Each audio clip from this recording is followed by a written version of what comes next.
Hey guys, welcome to the Wednesday at Cardone University Mastermind. My name is Steve Spray, coming to you live from the 305. Guys, today what we're going to be talking about is we're going to be talking about the hard sell. We're going to be talking about how to hang in the deal. So I know a lot of people, they watch Grant Cardone and they're thinking, man, you know what? Wow, like how do I get that good? Like how do I get that convinced about how I can help people? And then how do I actually communicate it to people that this is the right product or this is the right service, or that, you know, hey, listen, I'm the right person for you. So you can go out there, you can do this exact same thing with many other people out there, but you know, why me? How do I translate what I know to them? And what we're going to be talking about is going to be called the hard sell. This is a training video that is inside the program. It's one of my favorites. And it's one of the most important things that you should really understand about grant selling philosophies. And, you know, I'm going to dig into it today. So if you guys want to dial in, the number to call, 305-865-8668. That's the number. Call in, 305-865-8668. I want to hear from you. I want to hear any type of anything that you ran into that you think, hey, you know what? Wonder what somebody who's very well educated in sales expert would really be able to help me out with this. So dial in, guys, 305-865-8668. That's the number. So let's dig into the hard sell. So what is the hard sell anyways, right? I mean, you hear a lot of people, I mean, there's so much information, or misleading information is what I would tell you. Misleading information out there about the hard sell. You even hear it probably from some of your fellow salespeople. They're thinking, oh, you know what, like, I don't want to pressure people, or, you know, look, let's figure out what this really is before we say, hey, we don't want to pressure people. And so let's just understand, hey, if I was convinced on my product, like how hard would I push? So I want you to really think about it. For you personally, I want you to think about your product, your service right now, and think about how good it is. And if you're not willing to let somebody know and actually show that, hey, listen, I'm willing to hang in the deal, and keep saying, hey, no, this is right for you. Like this is the right product. If you're not willing to go that far with it, then you need to get resold on your product. And so what I want to do is I want to talk about a few things in the program that are so vital and so important. And really one of the biggest things that I've learned from Grant Cardone is very specifically how to understand me being sold on what I do. Now I want to show you the videos I'm getting it from. If you guys check out your program, if you guys go to Understanding the Buyer, in Understanding the Buyer, there's a whole category. It's called Give, Give, Give. Okay, if you guys have ever read any of Grant Cardone's books on sales, if you ever been to any of Grant Cardone's events, you know, you hear him talking about give, give, give. This is an unbelievable strategy on just how to service the customer the right way to a close. Again, I want to say that. How to service a customer to a close. So definitely study all 6 of these videos. I would tell you that, look, if you want to get the most out of what I'm talking about today, dig deep on this material. You want to go into this first video all the way down, but particularly the video I'm talking about right now is video number 5. It's called the hard sell. So I want you guys to call in if you guys have any situations where you felt, hey, you know what, you should have applied a little bit more pressure or insisted a few more times just to get the deal. I want you to call up. I want you to tell me about the deal. That way I can help you out with it, and I can help the other listeners. So let's talk about the hard sell. What is it? What Grant always talks about is he says, hey, look, before you try to do anything, just understand the words first. Like, do you even understand the words? A lot of people are like, hey, I don't want to pressure people. We're not even talking about that right now. We're talking about the hard sell. So before I got on here, I pulled up the definition of hard, and I said, well, man, what does hard even mean anyways? Well, the first definition of hard is this: solid, firm and rigid, not easily broken or bent or pierced. So solid, firm, and rigid.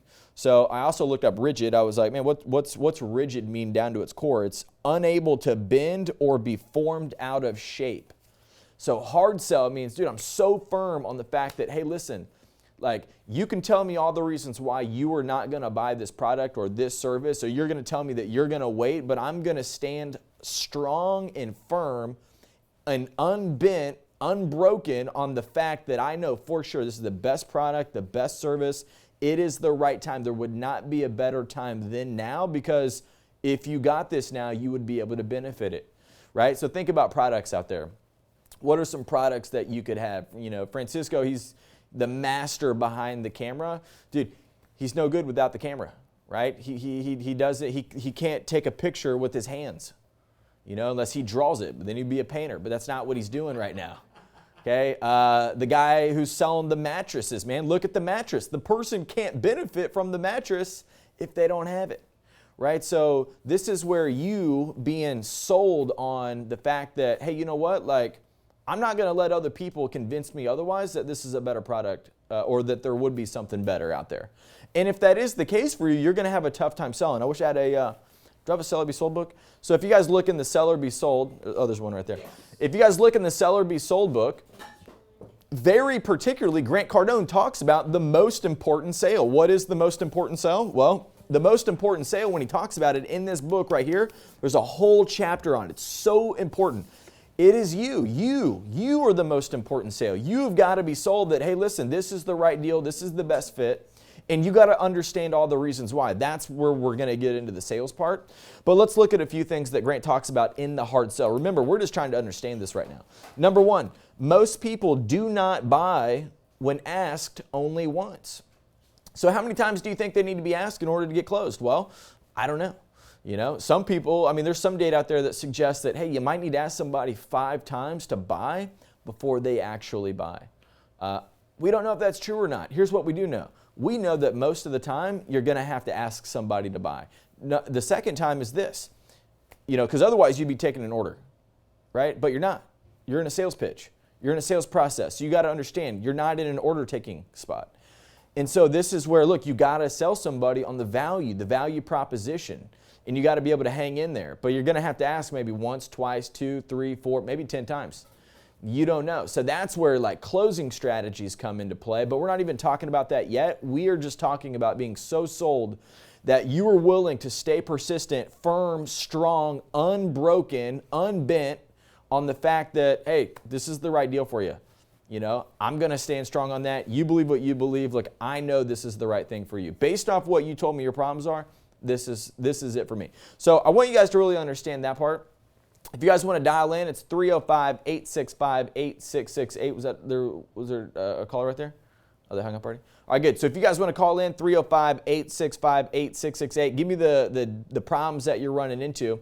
But here's what I want to talk about. I want to look at, like, are you being sold on this product? Grant talks a lot in this book, inside the Selling Basics, inside the training program. He talks a lot about, you know, look, if you're not getting what you want, if you're missing opportunities, don't start with the customer. Start with you. Start with you first. Go back and find out, hey, are you unsold right now? One of the things that we do every single morning, you probably see it if you've watched some of our videos online, you probably notice that we do a meeting every single morning. It's only about success. We only talk about the successes we're having. We're only talking about the deals that are happening in this company. And the reason we do that is so we can stay sold on, man, it's like we're just producing success here. We continue to do well. You guys should be talking about successful actions that you have. I had a guy one time talk about, man, you guys talk about closing the deal every single day. You know, he's like, I mean, what do you guys just brag about that every morning? I'm like, well, you don't understand the meeting. The meeting is about success. I mean, we're helping people, you know, like people benefit on the product, they benefit on the program, it helps their life, it helps them grow. So we're actually talking about success, man. That's what we're doing here. First caller. You got Aaron in North Carolina. Nice. Aaron, North Carolina. How's it going? Good. How are you? Man, I'm doing amazing. Awesome. What type of business are you in? Well, I've got a coaching and consulting business. Beautiful. I help physical therapists create successful businesses. Nice. And what question can I help you out with this week? Oh yeah. Well, I guess it's it's almost like I get really good. I'm good at sales, but so I get some people on strategy calls and they get a sale. But there are 2 things that are happening that I want to see if I get some feedback on. Mm-hmm. One, they're agreeing to something, and then I think they're getting overwhelmed with either the information or not knowing what they got. And two, I'm getting some buyer's remorse and buyer's regret because sometimes people are buying and then going back and, oh, they want a refund the next day, or, you know, they talked to so-and-so and so-and-so said they're crazy for doing this and they want a refund. And yeah, it's a small percentage of the time, but it's enough, and it happened recently, that I wanted to get your feedback on that. Yeah, good. So it's like the law of the third party, you know, like people, this is what typically happens when somebody has buyer's remorse. Like they believe in whatever they talk to you about, and they go off to somebody else and they get this other piece of data that has no real information about the actual source of the information, right? Like the people that they're getting, you know, this data from about, you know, your business and your services, they've never used it before, have they? Right. You know, No. so yeah, so how could they know how good it is? So what you got to really do is you just got to understand, these types of things. And so, you know, use your tools that you know. So I know that the magic of agreement is the first thing. So simple, just acknowledge the fact that they want to get a refund. Hey, totally understand. I get that you want the refund. Let me ask you this.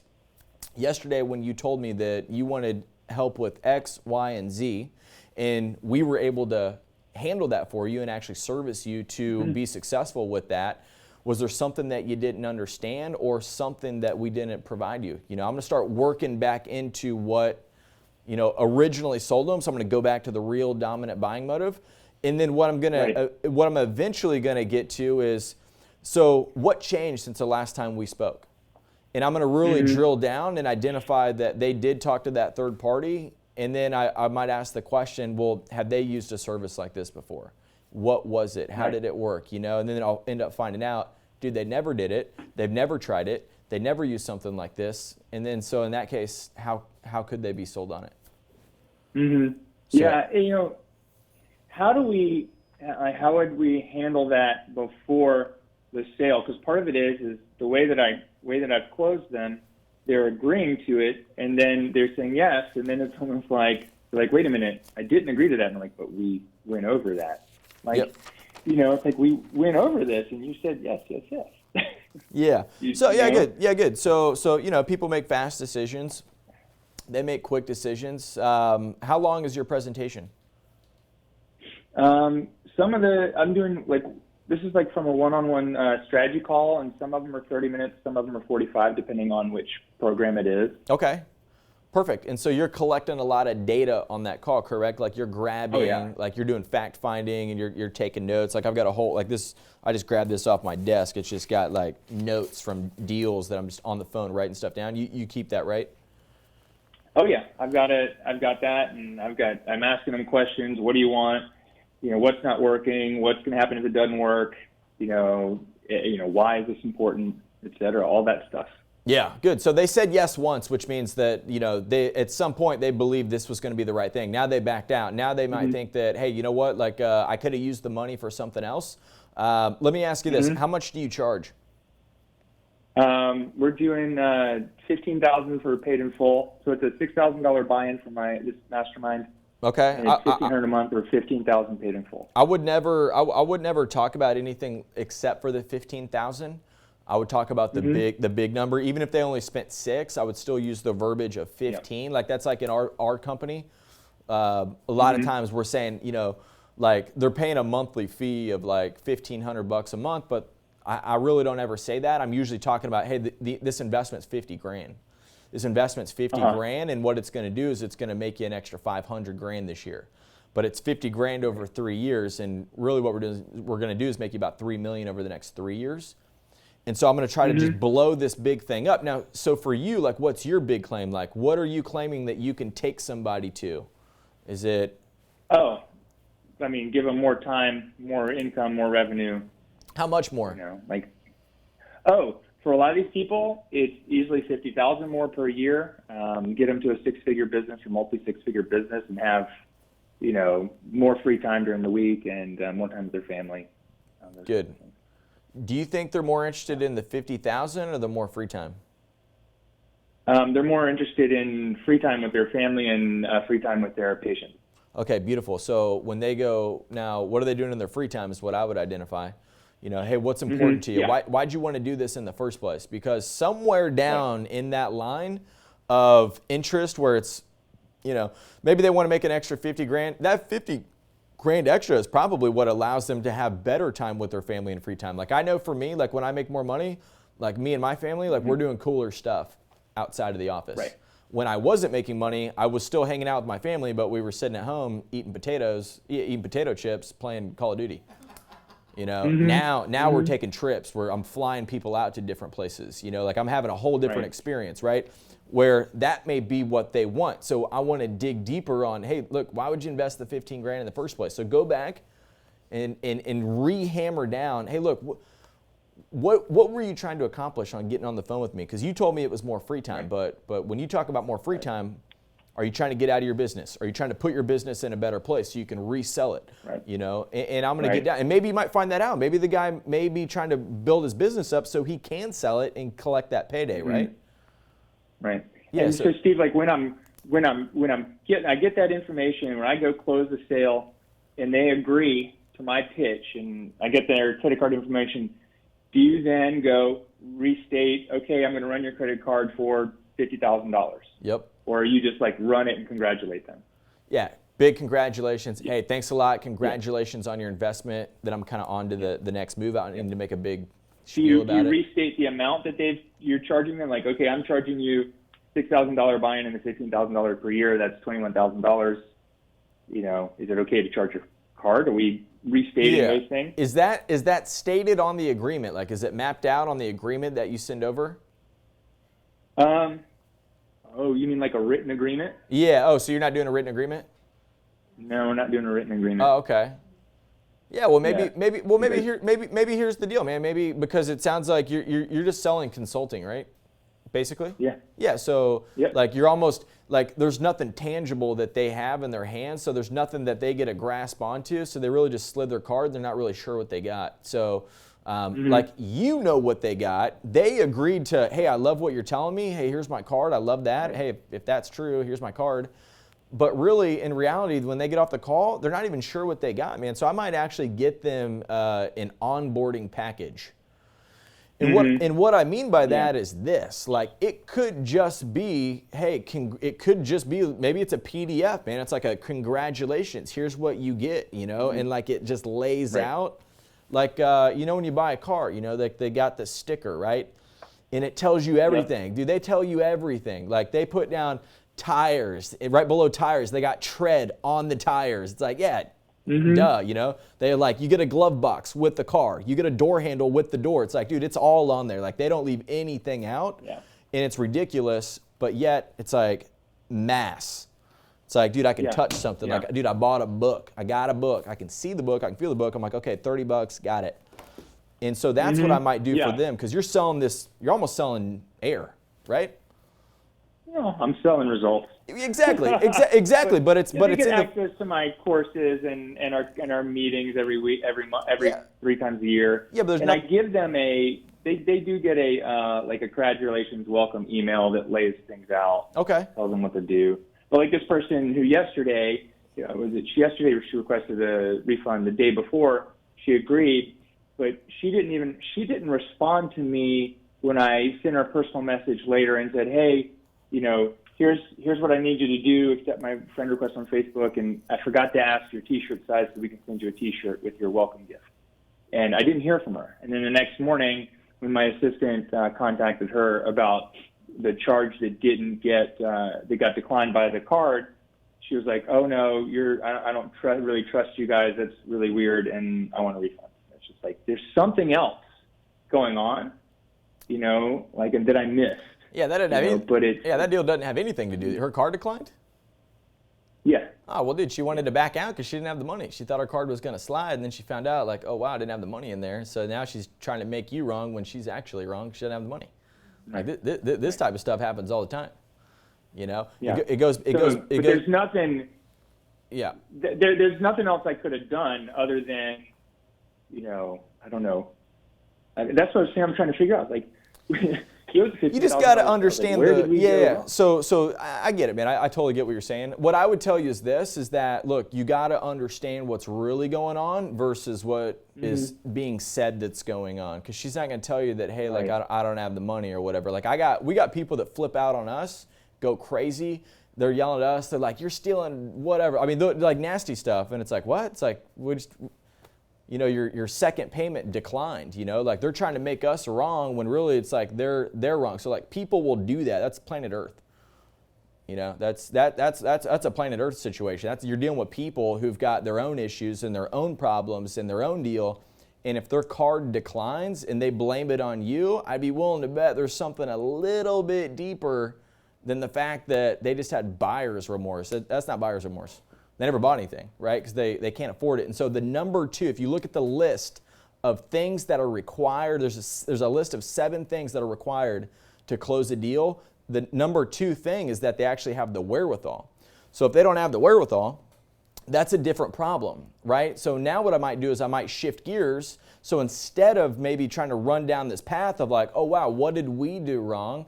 And you definitely don't blame them. You never tell them that like, oh wait, do you not have the money? So you wouldn't say that, and I don't think you would. But what you would want to do is really identify, hey, is there a different situation? Do we need to work out a different payment plan to make it easier for you? And then when they do make the payments, how do they typically set those up? Are they paying $6,000 down and then they're paying what, 2 or 3 payments? In full or monthly? Yeah, So what's the monthly? $1,500. Yeah, good, $1,500. So what I would do is I would try to work out a different payment plan, like because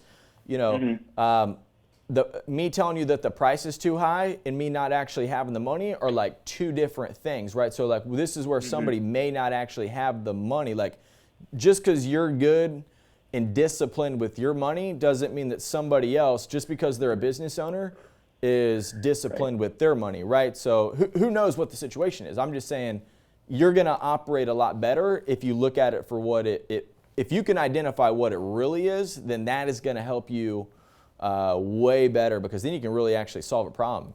Because then it might just be, well, hey, maybe instead of making 1 payment every month, maybe for like the first month you make 2 payments in the same month. Would that be easier?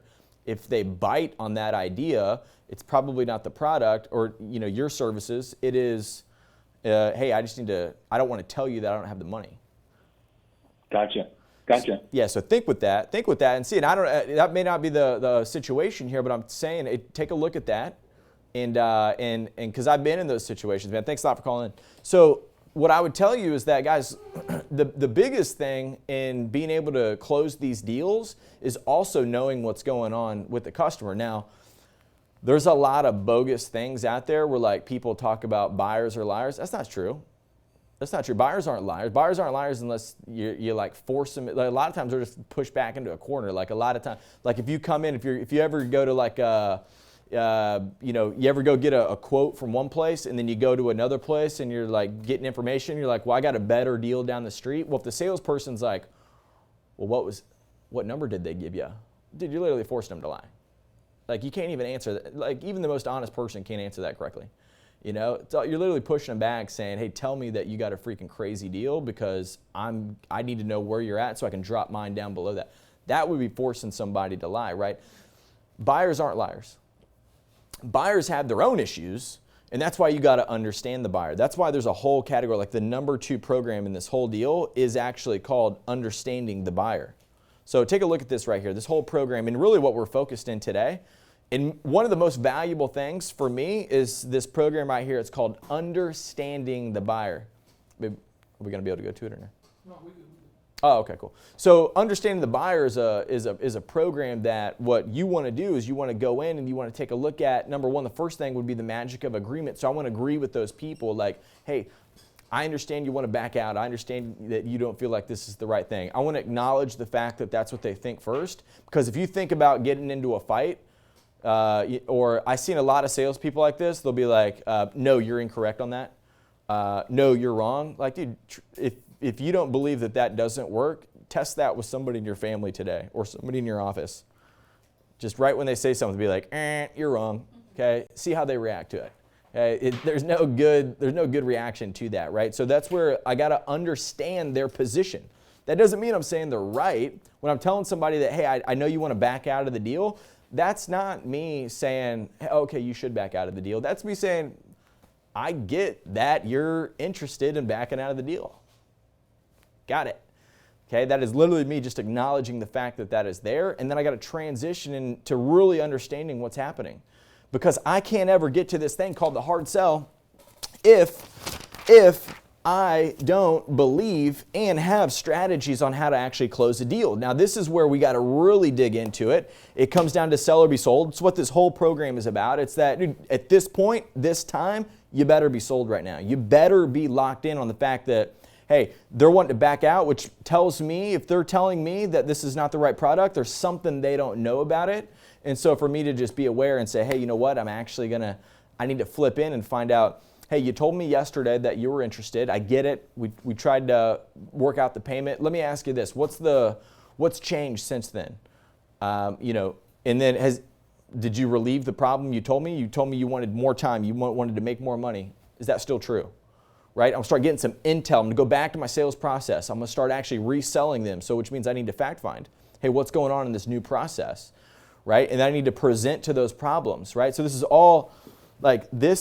all just exactly what the greeting, right? At the greeting, and then I got to put the buyer at ease right here. I think we just talked about this. If you guys go back, watch the last video from last week. So right in here, I'm putting the buyer at ease.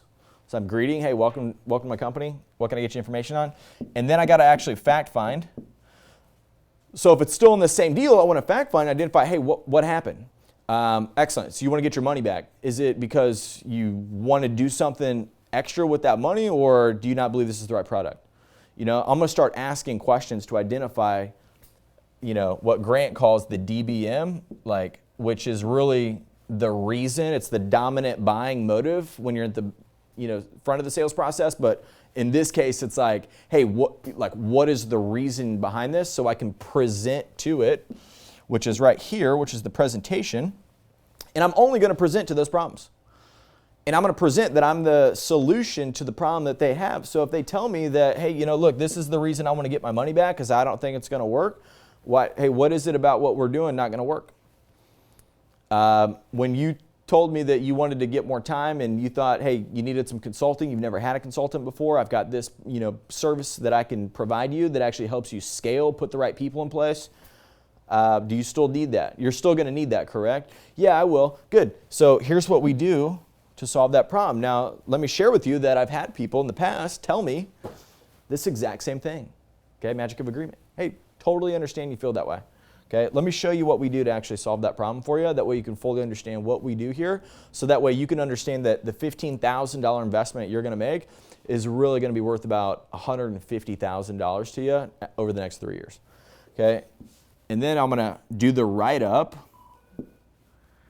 Okay, the write-up, which is a proposal. And I'm going to say, hey, listen, you can, go back into the money back thing, but what I really want to do is I want to find out, hey, dude, hey, are we still in this? I want a trial close right here. So write-up, trial close, they're kind of already written up, so trial. So, hey, what do you like best about that? Does this solve your problem over here? No, it doesn't. Excellent. So let me ask you this. If you got the money back, if we gave you the money back, let's just say it's the $6,000. If we gave you the $6,000 that you're going to put down, what are you going to put that $6,000 towards? If you put it towards advertising, if you put $6,000 towards advertising, is it going to get you the type of return that I'm going to get you here at $50,000 per year? Okay, probably not, right? So this is where I'm going to kind of start marketing out, like, hey, or I'm going to start Xing out what other options. Then I'm going to get back to the close, where I'm going to close the deal and actually get some money. Okay, so this is where you got to go back into the sales process. Okay, so we've got if you got to get back into the sales process on this one. Same thing as you're always doing, and this is where you're reselling somebody on your product or your service or how you're able to help them out, right? So I want you guys to really think with that. But here's the deal: the second that you give up on asking for the sale is the exact same second that the deal dies. So that's when the deal dies. If you back off and all of a sudden, maybe you're not unsold, but you're not unwilling to hang in there, deal's over. So, you might as well give up on that deal if you're going to just stop and say, hey, you know what? If they like it, they'll come to me. It's not going to happen, right? That's where Grant talks about the hard sell. Like, you've got to be the one who's unbent, unbroken, strong. You're staying in there. Hey, here's the deal. Like, this is the right thing for you. Now, what I want to do is I want to cover this. If you want to show my screen, we can go to closing strategies. So we've talked about getting sold on the actual thing itself, your service, your product, right? That's the first part, but then it comes down to, okay, well, what are the words? What are the words that I say? Well, they are different. They're actually different. So what I want to do is I want to show you this. There's price, time, stall. Put it right here. There's only 4 things that they'll object to. They'll either object to the price, they'll give you a time objection, they'll give you a stall objection, they'll give you a product objection. Price too high, payments too high, investments too high, I don't have the money, that's all up here. Time would be, hey, love it, love that. Okay, we're going to wait till we get our tax check. Or, you know what, now's not the right time, we're going to wait till the next quarter. Or, hey, love that next month. Call me next month, I'm a buyer next month. Okay, you don't have to sell me. Okay, hit me up next month. Okay, time close, time objection, right? Stall would be, we got to think about it. We don't make a rash decision. I got to talk to my partner, and when they're the decision maker, that'd be a stall, right? If they're not the decision maker and they got to talk to their partner, you're just not talking to the decision maker. That's a different thing. So price, time, stall, and product. Product would be, you know what? We don't think it's going to work. We're going to need our money back. I can get a better deal down the street. Somebody else has got you beat.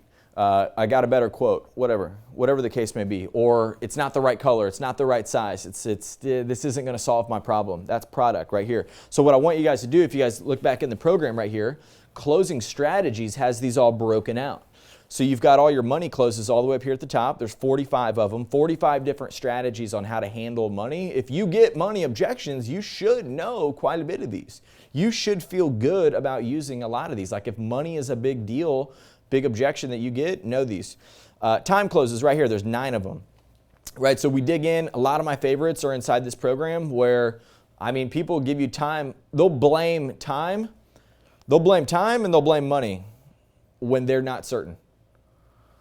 So, if you know these, then you can start to uncover their uncertainties. Same thing with stall. Stall's just, I want some advice from somebody else. We don't make a rash decision. I got to think about it. And then we've got product closes. So product closes would be like, hey, different deal down the street. So what these actually equal right here, no confidence. Okay, so one thing that you could use is you could say, they give you a price objection, like I'll just give you a good strategy that you could actually use with all these. The price is too high. I totally understand. Other than the price, is there anything that you're not confident about in us helping you? We're going to wait. Hey, totally get it. I understand that. Hey, other than you guys having to wait, is there any other reason why you wouldn't use this? Hey, you know what? We got to think about it. Hey, perfect. Love that. Other than you having to think about it, is there any other reason why you would end up using this product or service? Or product. Hey, you know what? We don't know if this is the right product. Totally get it. Okay. Other than it not being the right product, is there any other reason why you wouldn't consider us as your provider? Yeah. Okay, good. Well, let me share with you a couple other products that we have, right? So maybe you're just on the wrong product, right? So, but I need to identify what they're not confident about. That's what this whole deal is about. Okay, so guys, look, we talked about the hard sell. There's a number of things with this. You must be sold on your product. Probably it's the most important sale. What Grant Cardone says, hey, it's the most important sales that you got to be sold. And then you got to make sure that, look, you're going to have to hang in the deal. So you may need to ask 1, 2, 3, 4, 5, 10 times. Who knows? People want their money back. Hey, no problem.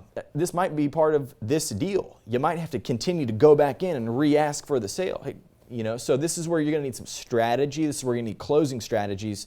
So getting your head right about the hard sell and getting your head right about hanging in the deal, This is the first part. Step 2 is what we talked about in the closing strategies. So guys, you should be doing 6 training segments every single day. Only if you want to separate yourself and be labeled as a professional versus an amateur. This is the only reason you would want to do 6 segments every single day, is if you want to actually be a pro in the sales game. If you want to be able to see things the way Grant Cardone sees it, where he hears an objection, he's like, okay, well, there's only 4 things they would object to, so what category is that in? And then I'm going to basically funnel it, and most of them all lead into the fact that they just don't have confidence, so I'm going to see it for what it really is, so I can actually handle it. If you want to be able to learn this the way Grant Cardone would say, this is how you've got to know it, 6 segments every single day, dive into the program, and then guys, every Wednesday, we're going to keep coming back here, so that way you guys have a place to come, a place to go, where we only talk about sales. We're going to talk about